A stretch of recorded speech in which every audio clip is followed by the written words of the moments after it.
Hi everyone, welcome back to another video from Crazy Gamer. Today I'm gonna be guiding you through how to turn off notification in eFootball application using your mobile device. If you're tired of constant notifications popping up while you're working or gaming, this quick tutorial will show you exactly how to turn off the notification in the game.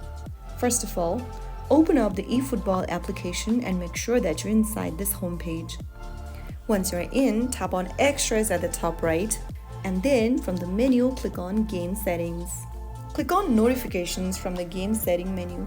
After you do that, make sure to toggle off the button right next to Notification and turn it off. And then you have successfully turned off all eFootball notification on your device.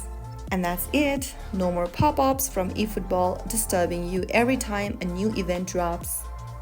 If this video helped, don't forget to like, share, and subscribe. Hit the bell icon so that you never miss out another upcoming upload. I'll see you in the next video. Thank you for watching.